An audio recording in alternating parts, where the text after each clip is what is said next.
ಓಂ ಜಾತವೇದಸೆ ಸುನವಾಮಸೋ ಮಮರಾತಿ ಯತೋ ನಿದಹಾತಿ ವೇದಃ ಸನಃ ಪರಿಷದತಿ ದುರ್ಗಾಣಿ ವಿಶ್ವಾ ನಾವೇವ ಸಿಂಧುಂದುರಿತಾತ್ಯಗ್ನಿಃ. ನಮಸ್ಕಾರ ಮಿತ್ರರೇ. ತ್ರಿಕಾಲ ಪೂಜೆ ಎಂಬಂತಹದ್ದು ಅದ್ಭುತವಾಗಿರತಕ್ಕಂತಹ ವಿಶೇಷತೆಯುಳ್ಳಂತಹ ಒಂದು ದುರ್ಗಾ ಪರಮೇಶ್ವರಿ ಉಪಾಸನೆಯ ಪದ್ಧತಿ ಆಗಿರುವಂತಹದ್ದು. ಈ ತ್ರಿಕಾಲ ಪೂಜೆಯನ್ನು ಮಾಡುವಂತಹ ಸಂದರ್ಭದಲ್ಲಿ ಮೊದಲಿಗೆ ದುರ್ಗಾ ಪರಮೇಶ್ವರಿಯ ಯಂತ್ರವನ್ನು ಭೂಮಿಯ ಮೇಲೆ ಹಾಕುವಂತಹದ್ದು. ಹಾಕಿದಂತಹ ಯಂತ್ರದ ಮೇಲೆ ಆವಾವ ದಳಗಳಲ್ಲಿ ಅಥವಾ ಕೋಣಗಳಲ್ಲಿ ಅಥವಾ ರೇಖೆಗಳಲ್ಲಿ ದುರ್ಗಾ ಪರಮೇಶ್ವರಿಯ ಸಮಸ್ತ ಆವರಣ ದೇವತೆಗಳನ್ನು ಕೂಡ ಆವಾಹನೆಯನ್ನು ಮಾಡ್ತಾರೆ. ಮಧ್ಯದಲ್ಲಿ ಪಂಚ ದುರ್ಗಿಯರನ್ನು ಕೂಡ ಆವಾಹನೆಯನ್ನು ಮಾಡುವಂತಹದ್ದು. ಈ ತ್ರಿಕಾಲ ಪೂಜೆ ಹೇಳುವಂತಹದ್ದು ಒಂದು ರೀತಿಯಲ್ಲಿ ನಾವು ಎಲ್ಲ ರೀತಿಯಾಗಿರ್ತಕ್ಕಂತಹ ಕಾಮನೆಯನ್ನು ಕೂಡ ಪೂರೈಸಿಕೊಳ್ಳಲು ಈ ತ್ರಿಕಾಲ ಪೂಜೆ ಮಾಡುವಂತಹ ಪದ್ಧತಿಯನ್ನು ಹೇಳಿದ್ದಾರೆ. ಬಹಳ ವಿಶೇಷತೆಯಿಂದ ಕೂಡಿರುವಂತಹದ್ದು. ಎಲ್ಲ ಪೂಜೆಗಳಿಗಿಂತವಾಗಿ ವೈಶಿಷ್ಟ್ಯಪೂರ್ಣವಾಗಿ ಅತ್ಯದ್ಭುತವಾಗಿರತಕ್ಕಂತಹ ಪೂಜಾ ವಿಶೇಷತೆಯನ್ನು ಹೊಂದಿದರ ಒಟ್ಟಿಗೆ ಅತಿ ಶೀಘ್ರ ಫಲಪ್ರದ ಎಂಬುದಾಗಿಯೂ ಕೂಡ ಹೇಳ್ತಾರೆ. ಈ ದುರ್ಗಾ ಪರಮೇಶ್ವರಿಯ ಯಂತ್ರವನ್ನು ಹಾಕಿ ಅಲ್ಲಿ ಆವಾಹನೆಯನ್ನು ಮಾಡಬೇಕಾದ್ರೆ ಅಲ್ಲಿ ಕಲಶ ಸ್ಥಾಪನೆಯನ್ನು ಕೂಡ ಯಂತ್ರದ ಮುಂಭಾಗದಲ್ಲಿ ಮಾಡ್ತಾರೆ. ಅದೇ ರೀತಿಯಲ್ಲಿ ಮಧ್ಯದಲ್ಲಿ ದೀಪವನ್ನು ಸ್ಥಾಪನೆ ಮಾಡ್ತಾರೆ. ಮಧ್ಯದಲ್ಲಿ ಸ್ಥಾಪಿತವಾಗಿರತಕ್ಕಂತಹ ದೀಪದಲ್ಲಿ 5 ಜ್ಯೋತಿಗಳನ್ನು ಕೂಡ ಅಲ್ಲಿ ಪ್ರಜ್ವಲಿಸ್ತಾರೆ. ಆ ಜ್ಯೋತಿಯಲ್ಲಿ ಒಂದೊಂದು ಜ್ಯೋತಿಯಲ್ಲೂ ಕೂಡ ಮಂತ್ರೋಕ್ತವಾಗಿ ದುರ್ಗಾ ಪರಮೇಶ್ವರಿಯ 5 ಸ್ವರೂಪವನ್ನು ಆವಾಹನೆಯನ್ನು ಮಾಡಿ ಪೂಜೆ ಮಾಡುವಂತಹದ್ದು ಇದರ ವಿಶೇಷತೆ ಆಗಿರತಕ್ಕಂತಹದ್ದು. ಈ ರೀತಿಯಾಗಿ ಆವಾಹನೆ ಮಾಡಿರ್ತಕ್ಕಂತಹ ಪಂಚದುರ್ಗಿಯರಿಗೂ ಕೂಡ ವಿಶೇಷವಾಗಿರತಕ್ಕಂತಹ ಒಂದು ಪೂಜೆಯನ್ನು ಮಾಡ್ತಾರೆ. ಅಂಗಾದಿ ಆವರಣ ದೇವತೆಗಳಿಗೂ ಕೂಡ ಪೂಜೆಯನ್ನು ಮಾಡುವುದರ ಒಟ್ಟಿಗೆ ತರ್ಪಣವನ್ನು ಕೂಡ ಕೊಡುವಂತಹ ಒಂದು ಪದ್ಧತಿ ಈ ತ್ರಿಕಾಲ ಪೂಜೆಯಲ್ಲಿ ಬರುವಂತಹದ್ದು. ಈ ತ್ರಿಕಾಲ ಪೂಜೆಯಲ್ಲಿ ಪ್ರಾತಃ ಕಾಲದಲ್ಲಿ ಬಾಲ ಸರಸ್ವತಿ ಪೂಜೆಯನ್ನು ಮಾಡ್ತಾರೆ. ಬಾಲ ಸರಸ್ವತಿಯನ್ನು ಪೂಜೆಯನ್ನು ಮಾಡಿ ಆ ಬಾಲ ಸರಸ್ವತಿಗೆ 4000 ಪುಷ್ಪಗಳಿಂದ ಅರ್ಚನೆಯನ್ನು ಮಾಡುವಂತಹದ್ದು. ತದನಂತರದಲ್ಲಿ ಮಧ್ಯಾಹ್ನ ಕಾಲದಲ್ಲಿ ಇಲ್ಲಿ ವನದುರ್ಗಾ ಎಂಬಂತಹ ದೇವಿಯನ್ನು ಆವಾಹನೆಯನ್ನು ಮಾಡಿ ಈ ದೇವಿಗೆ ವಿಶೇಷವಾಗಿರತಕ್ಕಂತಹ ಪೂಜೆಯನ್ನು ಮಾಡಿ ಅಲ್ಲಿ ಎಲ್ಲ ರೀತಿಯಾಗಿರ್ತಕ್ಕಂತಹ ಪುಷ್ಪಗಳಿಂದ ಅರ್ಥಾತ್ 4000 ಪುಷ್ಪಗಳಿಂದ ಅರ್ಚನೆಯನ್ನು ಮಾಡ್ತಾರೆ. ಪುನಃ ಸಾಯಂಕಾಲದಲ್ಲಿಯೂ ಸಹ ಸ್ವಯಂವರ ಪಾರ್ವತಿಯನ್ನು ಆವಾಹನೆಯನ್ನು ಮಾಡಿ ಅಲ್ಲಿ ವಿಶೇಷವಾಗಿರತಕ್ಕಂತಹ ಉಪಾಸನೆಯನ್ನು ಮಾಡಿ ಪೂಜೆಯನ್ನು ಮಾಡಿ ಅಲ್ಲಿಯೂ ಕೂಡ 4000 ಪುಷ್ಪಗಳನ್ನು ಅರ್ಚನೆಯನ್ನು ಮಾಡ್ತಾರೆ. ಈ ರೀತಿಯಾಗಿ ಅರ್ಚನೆಯನ್ನು ಮಾಡಿದ ತರುವಾಯ ಕೊನೆಯಲ್ಲಿ ಇಲ್ಲಿ ಯಾವ ರೀತಿಯಾಗಿರ್ತಕ್ಕಂತಹ ಒಂದು ಪೂಜೆಯನ್ನು ಮಾಡಿದಾರೆಯೋ ಅಂದರೆ ಅರ್ಚನೆಯನ್ನು ಮಾಡಿದಾರೆಯೋ ತದ್ದಶಾಂಶ ಒಂದು ಹೋಮಕುಂಡದಲ್ಲಿ ಭಗವತಿಗೆ ಹವಿಸ್ಸನ್ನು ಕೂಡ ಸಮರ್ಪಣೆ ಮಾಡುವಂತಹ ಒಂದು ಪದ್ಧತಿ ಹೇಳುವಂಥದ್ದು ಈ ತ್ರಿಕಾಲ ಪೂಜೆಯಲ್ಲಿ ಬರುವಂತಹದ್ದು. ದುರ್ಗತಿ ನಾಶಿನಿ ಎಂಬುದಾಗಿ ಹೇಳ್ತಾರೆ.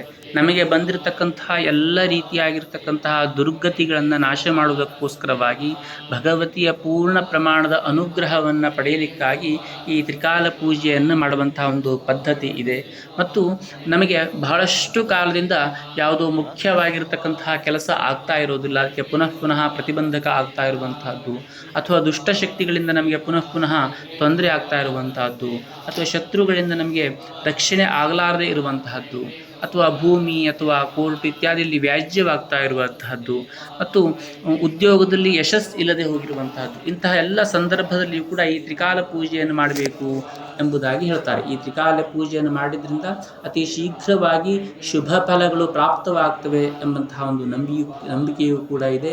ಅದೇ ರೀತಿಯಲ್ಲಿ ಈ ತ್ರಿಕಾಲ ಪೂಜಾ ಕಲ್ಪದಲ್ಲಿ ಬರುವಂತಹ ಒಂದು ಪೂಜೆಯ ವಿಶೇಷತೆಯನ್ನು ನೋಡಿದ್ರೂ ಕೂಡ ನಮಗೆ ಗೊತ್ತಾಗುವಂತಹದ್ದು. ಹಾಗೆ ಈ ಪೂಜೆಯನ್ನು ಮಾಡಿದಂತಹ ಸಂದರ್ಭದಲ್ಲಿ ಅನೇಕರು ಅತಿ ಶೀಘ್ರವಾಗಿ ಅದರ ಫಲವನ್ನು ಶುಭ ಫಲವನ್ನು ಅನುಭವಿಸಿರತಕ್ಕಂತಹ ಉದಾಹರಣೆಗಳು ಕೂಡ ಸಾಕಷ್ಟು ಇರುವಂತಹದ್ದು. ಮತ್ತು ಈ ತ್ರಿಕಾಲ ಪೂಜೆ ಹೇಳುವಂತಹದ್ದು ಯಾವುದೋ ಒಂದು ವಿಶೇಷ ಕಾಮನೆಗೋಸ್ಕರವಾಗಿ ಮಾಡಬೇಕು ಹೇಳುವಂತಹ ಒಂದು ವ್ಯವಸ್ಥೆ ಅಲ್ಲ, ದುರ್ಗಾ ಪರಮೇಶ್ವರಿಯ ಪೂರ್ಣಾನುಗ್ರಹಕ್ಕಾಗಿಯೂ ಕೂಡ ಮಾಡುವಂತಹದ್ದು. ಇಲ್ಲಿ ಈ ತ್ರಿಕಾಲ ಪೂಜೆಯಲ್ಲಿ ಮಾಡುವಂತಹ ಸಂದರ್ಭದಲ್ಲಿ ನಮ್ಮ ಸಂಕಲ್ಪಗಳನ್ನು ನಾವು ಬಹಳ ವಿಸ್ತಾರವಾಗಿ ತಗೊಳ್ಬಾರದು ಎಂಬುದಾಗಿಯೂ ಕೂಡ ಹೇಳ್ತಾರೆ.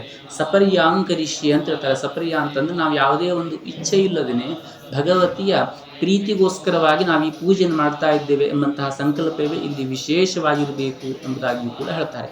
ಯಾಕೆಂತಂದರೆ ಆ ಭಗವತಿಯ ಸ್ವರೂಪ ಹೇಳುವಂತಹದ್ದು ಕಾಮಧೇನು. ನಾವು ಏನೂ ಬೇಡಲಾರದೆ ಇದ್ದರೂ ಸಹ ನಮಗೆಲ್ಲವನ್ನು ಕೊಡುವಂತಹ ಸಾಮರ್ಥ್ಯ ಆ ಭಗವತಿಯಲ್ಲಿ ಇರುವಂತಹದ್ದು. ಹಾಗಾಗಿ ನಮಗೆ ಏನು ಬೇಕು ಏನು ಬೇಡ ಎಂಬಂತಹ ಎಲ್ಲ ವಿಷಯಗಳು ಕೂಡ ಆ ಭಗವತಿಗೆ ಗೊತ್ತಿರುವಂತಹದ್ದು. ನೋಡಿ, ಜ್ಯೋತಿಯು ಕೂಡ ಎಷ್ಟು ಅದ್ಭುತವಾಗಿ ಪ್ರಜ್ವಲಿಸ್ತಾ ಇದೆ. ಆ ಜ್ಯೋತಿಯಲ್ಲಿ ಭಗವತಿಯನ್ನು ಏನು ಆವಾಹನೆಯನ್ನು ಮಾಡ್ತೇವೆಯೋ, ಆವಾಹನೆ ಮಾಡಿದ ತರುವಾಯ ಪ್ರಾತಃ ಕಾಲದಲ್ಲಿ ಹಚ್ಚಿರ್ತಕ್ಕಂತಹ ಆ ದೀಪಜ್ಯೋತಿ ಸಂಜೆ ರಾತ್ರಿಯಲ್ಲಿ ಉದ್ವಾಸನೆಯನ್ನು ಮಾಡುವವರೆಗೂ ಕೂಡ ಆ ದೀಪ ಹೇಳುವಂಥದ್ದು ಆರಬಾರದು. ಆ ರೀತಿ ಆರಿದರೆ ಅದೊಂದು ಅಪಶಕುನ ಅಥವಾ ಭಗವತಿಯ ಒಂದು ಕೋಪ ಹೇಳುವಂಥದ್ದು ಪ್ರಾಪ್ತವಾಗ್ತದೆ ಎಂಬುದಾಗಿಯೂ ಕೂಡ ಒಂದು ಪದ್ಧತಿ ಇರುವಂಥದ್ದು. ಹಾಗಾಗಿ ಭಗವತಿಯ ಒಂದು ಉಪಾಸನೆಯನ್ನು ಮಾಡುವಂತಹ ಸಂದರ್ಭದಲ್ಲಿ ಆ ಭಗವತಿ ನಮಗೆ ಏನೆಲ್ಲ ಬೇಕೋ ಅವೆಲ್ಲವನ್ನು ಕೂಡ ಭಗವತಿಯೇ ನಮಗೆ ಸಂಪೂರ್ಣವಾಗಿ ಅನುಗ್ರಹಿಸ್ತಾಳೆ ಎಂಬಂತಹ ಒಂದು ನಂಬಿಕೆಯಿಂದ ವಿಶೇಷವಾಗಿರ್ತಕ್ಕಂತಹ ಸಂಕಲ್ಪವನ್ನು ಬಹಳವಾಗಿ ಮಾಡಬಾರ್ದು ಎಂಬುದಾಗಿ ಕೂಡ ಹೇಳ್ತಾರೆ. ಅದೇ ರೀತಿಯಾಗಿರ್ತಕ್ಕಂತಹ ಕ್ರಮದಲ್ಲಿ ಇಂದು ಶ್ರೀವಿದ್ಯಾ ಪ್ರತಿಷ್ಠಾನದ ವೈದಿಕ ಬಳಗದವರೆಲ್ಲರೂ ಸಹ ಸೇರಿ ಒಂದು ತ್ರಿಕಾಲ ಪೂಜೆಯನ್ನು ಮಾಡ್ತಾ ಇರುವಂಥದ್ದನ್ನು ಕೂಡ ತಾವೆಲ್ಲರೂ ಕೂಡ ನೋಡ್ತಾ ಇದ್ದೀರಿ. ಈ ತ್ರಿಕಾಲ ಪೂಜೆಯ ವಿಶೇಷತೆಯನ್ನು ಮತ್ತು ತ್ರಿಕಾಲ ಪೂಜೆಯನ್ನು ಪೂರ್ಣ ಪ್ರಮಾಣದಲ್ಲಿ ನೋಡಿ ಭಗವತಿಯ ಅನುಗ್ರಹಕ್ಕೆ ಪಾತ್ರರಾಗಿರಿ.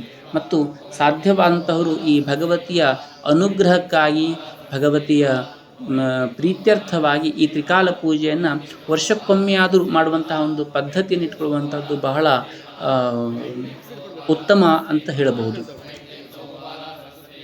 ಯಾಕೆ ಅಂತಂದರೆ ನಮಗೆ ಅನಿರೀಕ್ಷಿತವಾಗಿ ಬರುವಂತಹ ಅನೇಕ ತೊಂದರೆಗಳನ್ನು ಅಥವಾ ಕಷ್ಟ ನಷ್ಟಗಳನ್ನು ಇವೆಲ್ಲವನ್ನೂ ಕೂಡ ತಡೆದು ನಮಗೆ ಸುಖವಾಗಿರ್ತಕ್ಕಂತಹ ಜೀವನವನ್ನು ಅನುಭವಿಸಲಿಕ್ಕೋಸ್ಕರವಾಗಿ ಈ ತ್ರಿಕಾಲ ಪೂಜೆಯ ಒಂದು ಅದ್ಭುತ ವಿಶೇಷತೆಗಳಿರೋದರಿಂದ ನಾವು ಪ್ರತಿ ವರ್ಷದಲ್ಲಿಯೂ ಕೂಡ ಒಮ್ಮೆಯಾದರೂ ಕೂಡ ತ್ರಿಕಾಲ ಪೂಜೆಯನ್ನು ಮಾಡಿ ಭಗವತಿಯ ಅನುಗ್ರಹವನ್ನು ಪಡೆಯುವಂತಹದ್ದು. ಹಾಗಾಗಿ ಎಲ್ಲರಿಗೂ ಕೂಡ ಈ ತ್ರಿಕಾಲ ಪೂಜೆಯ ಪೂರ್ಣವಾಗಿ ನೋಡಿ ಭಗವತಿಯ ಅನುಗ್ರಹವನ್ನು ಪಡೆಯಿರಿ ಎಂಬುದಾಗಿ ಹೇಳ್ತೇವೆ.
ಕಣ್ಣ ಎಲ್ಲ ನೋಡಿ